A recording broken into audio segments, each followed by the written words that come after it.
আসসালামু আলাইকুম রহমতুল্লাহি ওবরকাতুহু।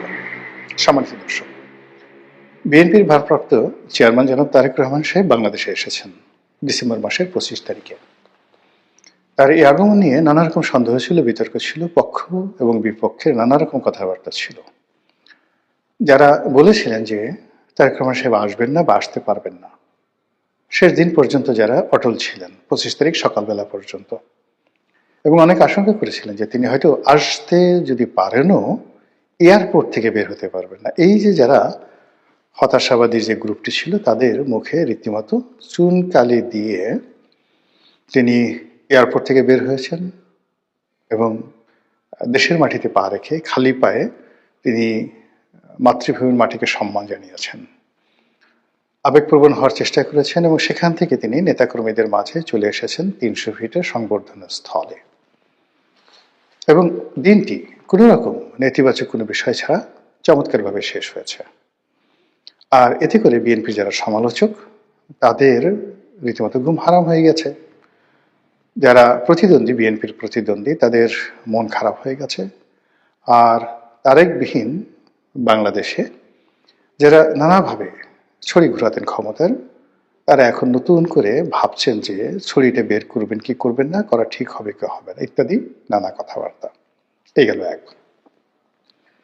2 নম্বর হলো যে সুদূর প্রবাসী থেকে তারেক রহমান সাহেব যেভাবে দল চালিয়েছেন, সেই বাংলাদেশে অনেক অনেক ব্যক্তি, তারা জনাব তারেক রহমান সাহেবের নাম ব্যবহার করে যে ফায়দা লোটার চেষ্টা করেছেন এবং কেবলমাত্র তারেক রহমান সাহেবের ভয় দেখিয়ে তারা যে আর্থিক সুবিধা নিয়েছেন, দুর্নীতি করেছেন, অনিয়ম করেছেন, কমিটি বিক্রি করেছেন, এরকম লোকজন রয়েছেন অনেক, যাদের বিরুদ্ধে অভিযোগের পাহাড়। এখন যারা অভিযোগ করতে আসবেন জনাব তারেক রহমান সাহেবের কাছে, সেটার পরিণতি কি হবে?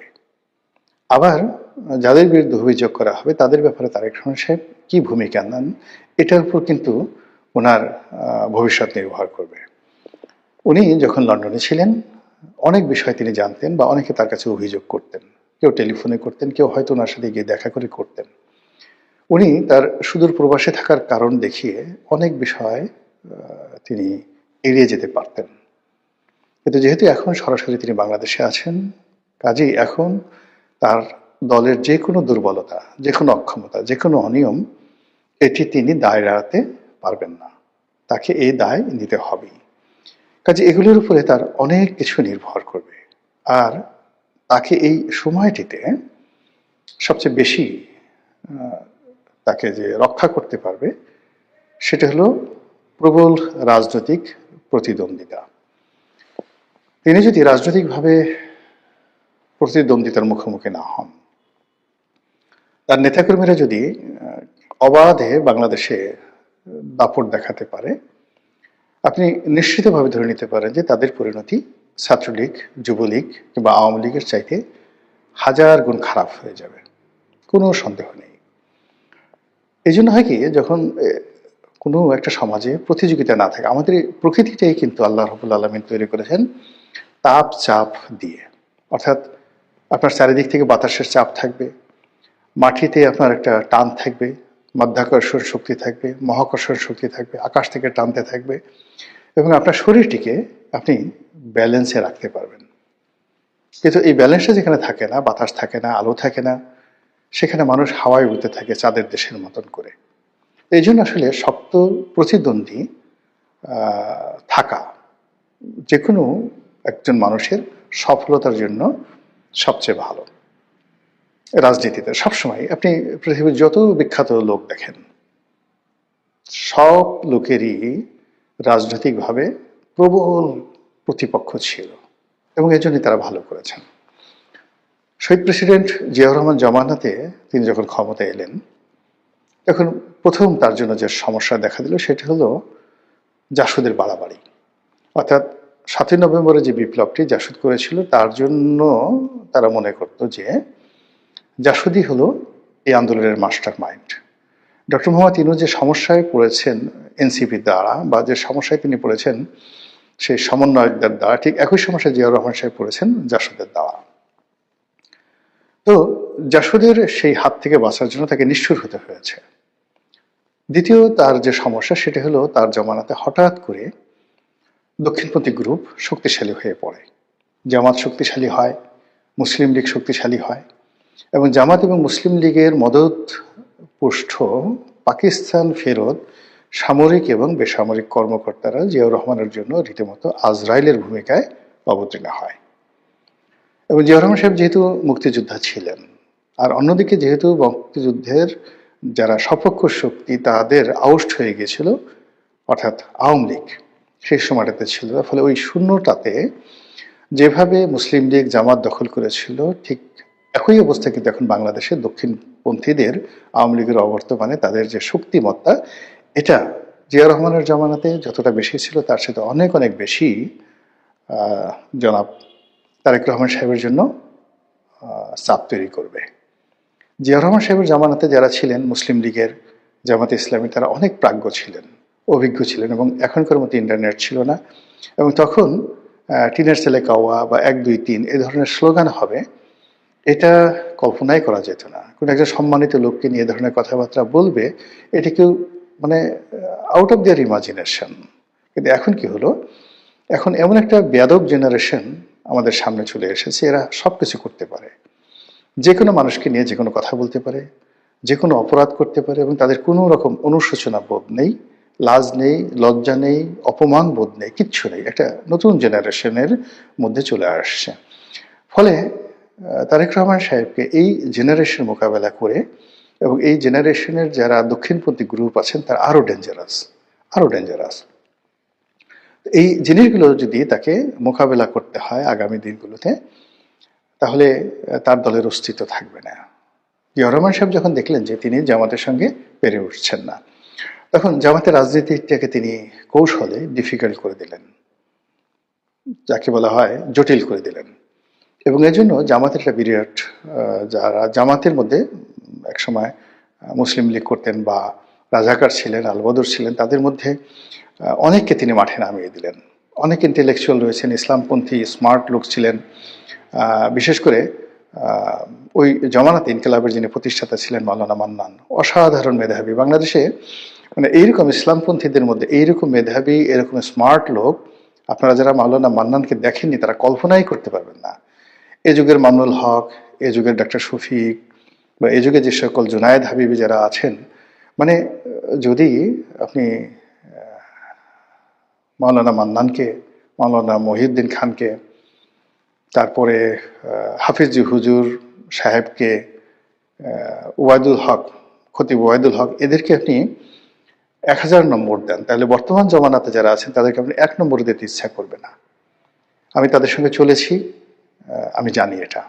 তাদের জ্ঞানের গভীরতা, তাদের চরিত্র, তাদের ব্যক্তিত্ব, তাদের ধন সম্পদ, তাদের ইন্টারন্যাশনাল কানেক্টিভিটি, এটা কল্পনাই করা যায় না এই যুগে যারা দক্ষিণপন্থী রয়েছে। তো সেই জমানাতে তিনি জনাব তারেক রহমান সাহেব মাওলানা মান্নানকে নামিয়ে দিলেন জামাতের বিরুদ্ধে এবং অত্যন্ত ক্যানিং, যেটাকে বলে ইংরেজিতে ক্যানিং, চালাকি করে বুদ্ধি খাটিয়ে মাওলানা মান্নান যেভাবে জামাতকে কোণঠাসা করেছিল, এবং সেটা যদি না করতেন জিয়াউর রহমান সাহেব সঙ্গে, মানে জিয়াউর রহমান সাহেবের পক্ষে তখন জামাতকে মোকাবেলা করা সম্ভব ছিল না।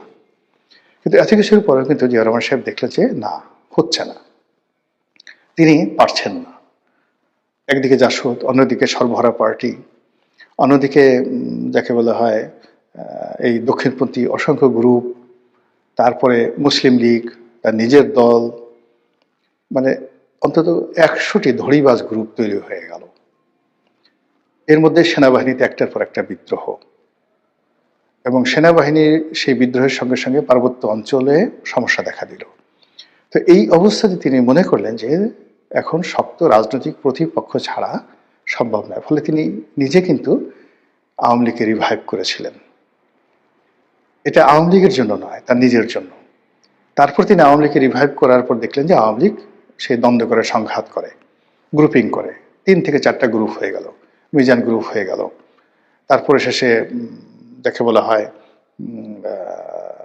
আব্দুল মালেক উকিল গ্রুপ হয়ে গেল, আরেকটি আরো 2-3টি গ্রুপ হয়ে গেল বিভিন্নভাবে, মহিউদ্দিন গ্রুপ হয়ে গেল, বাকশালের আর একটা গ্রুপ হয়ে গেল। তখনও বাকশাল হয়নি, কিন্তু মানে ওই যারা কট্টরপন্থী বাকশাল ছিলেন তারা আলাদা হয়ে মোটামুটি 3 থেকে 4টি গ্রুপ হয়ে এমন দ্বন্দ্ব সংঘাত শুরু করে দিল।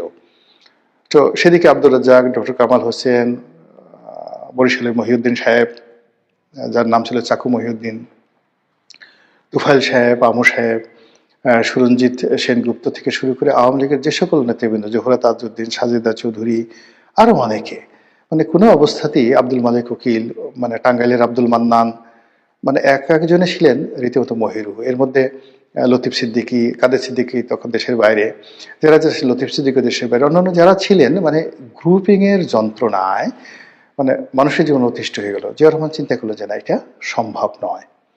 তখন এই তিনি কিন্তু শেখ হাসিনাকে আনার উদ্যোগ নিলেন আওয়ামী লীগকে ঐক্যবদ্ধ করার জন্য। কারণ হলো তিনি যেখানে হাত দিচ্ছেন সেখানে বিশৃঙ্খলা, জামাতে বিশৃঙ্খলা, মুসলিম লীগে বিশৃঙ্খলা, তার নিজের দলে বিশৃঙ্খলা, এবং সে নিজের দলে বিশৃঙ্খলতা, মানে চট্টগ্রামের বিশৃঙ্খলতা বন্ধ করার জন্য, পলিটিক্যাল নেগোসিয়েশন করার জন্য গিয়েই তো তিনি মারা গেলেন, শহীদ হলেন।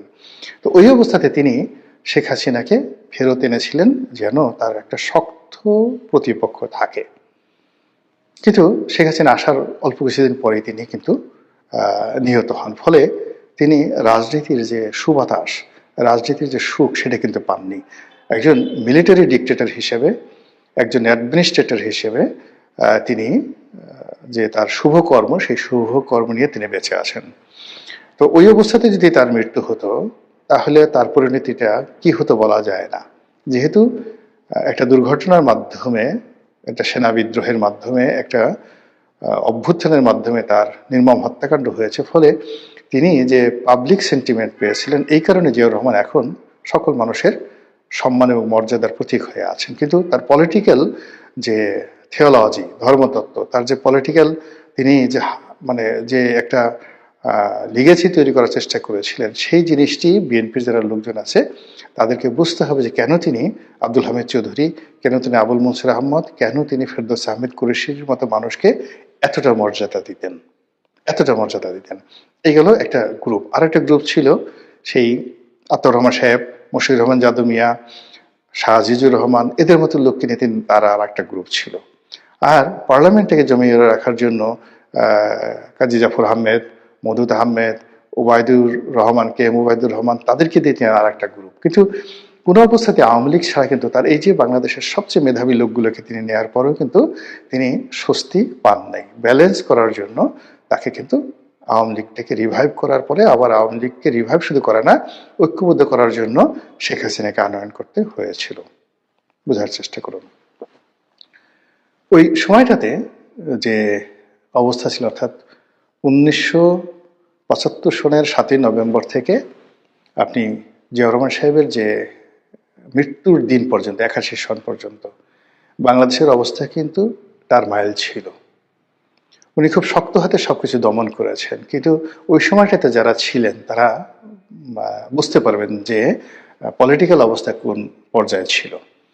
এখন বাংলাদেশে যে ডক্টর মোহাম্মদ ইউনূসের জমানাতে কোনো অবস্থাতে কিন্তু পলিটিক্স কোনো শেভে আসছে না, না জামাত, না বিএনপি, না এনসিপি, মানে কেউ এই পলিটিক্সটাকে শেভে আনতে পারছে না। আবার বিএনপি যেভাবে সালাউদ্দিন সাহেবকে নিয়ে, মির্জা ফখরুল সাহেবকে নিয়ে, মির্জা আব্বাসকে নিয়ে যেভাবে তারা অর্গানাইজ করার চেষ্টা করেছে, উইদাউট তারেক রহমান সাহেব ছাড়া এটা হচ্ছিল না। ফলে এই বিরাট পলিটিক্যাল যে শূন্যতা, সেই শূন্যতা দূর করার জন্যই কিন্তু জনাব তারেক রহমান সাহেবকে বাংলাদেশে আনা হয়েছে বা তিনি এসেছেন। এখন তারেক রহমান সাহেব তিনি কতটা পারবেন কি পারবেন না, তার কতটা কর্তৃত্ব আছে বা নেই, এ সকল বিষয় নয়। যেদিন তিনি পাড়া দিয়েছে সেদিন থেকে লোকজন ধরে নিয়েছে তিনি ভবিষ্যৎ প্রধানমন্ত্রী, তিনি সব পারেন। আর এই যে তিনি সব পারেন, এই মোহটা থাকবে 6 থেকে 7 দিন। এই 6 থেকে 7 দিনের মধ্যে তাকে রাষ্ট্রনায়কের মতো কতগুলো সিদ্ধান্ত নিতে হবে। হয়তো অনেক সিদ্ধান্ত অপ্রিয়, কিন্তু সেই সিদ্ধান্তগুলোর মধ্যে আইরনি থাকতে হবে। লৌহ মানবের মতো বা লৌহ মানবীর মতো তার সিদ্ধান্তগুলো রীতিমতো স্বাভাবিক যে প্রথা, তছনছ, গত 14 মাসে যে প্রথাগুলো তৈরি হয়েছে সেই প্রথাকে ভেঙে তছনছ করে দেবে। আপনি ফকল্যান্ড যুদ্ধের কথা যদি চিন্তা করেন, মার্গারেট থ্যাচারের সিদ্ধান্ত, 1971 সালে মুক্তিযুদ্ধ, 75-এর যে এমার্জেন্সি ডিক্লারেশনের মাধ্যমে ইন্দিরা গান্ধী যে সিদ্ধান্ত নিয়েছিলেন, এটাকে বলা হয় লৌহ মানবী। আমেরিকাতে ঠিক কিউবাতে যখন মিসাইল নিয়ে মোতায়েন নিয়ে গন্ডগোল হলো, ঠিক সেই সময়তে জন এফ কেনেডি, আর যখন ইরান কন্ট্রা কেলেঙ্কারি হলো, ঠিক সেই সময়তে রোনাল্ড রিগান যে সিদ্ধান্তগুলো নিয়েছিলেন, এগুলোকে বলা হয় রাষ্ট্র নায়কোচিত সিদ্ধান্ত। কারো দিকে তিনি তাকাননি, জাস্ট তিনি একা সিদ্ধান্ত নিয়েছেন এবং সেটা বাস্তবায়ন করেছেন। তো সেই ক্ষেত্রে এখন জনাব তারেক রহমান সাহেব কিভাবে এসছেন, পত্রপত্রিকায় নানা রকম কথাবার্তা বলা হচ্ছে, সামাজিক মাধ্যমে আরো বেশি বলা হচ্ছে। তিনি কি রাশিয়ার গ্রিন সিগন্যাল পেয়ে, ভারতের গ্রিন সিগন্যাল পেয়ে, ভারতের বন্ধুত্বের আশ্বাস পেয়ে, নাকি পশ্চিমাদের আশ্বাস পেয়ে, নাকি আমেরিকার আশ্বাস পেয়ে, নাকি রেনুর সাহেবের আশ্বাস পেয়ে এসছেন, ডাজ নট ম্যাটার। তাকে যে কাজটি করতে হবে সেটা হলো তার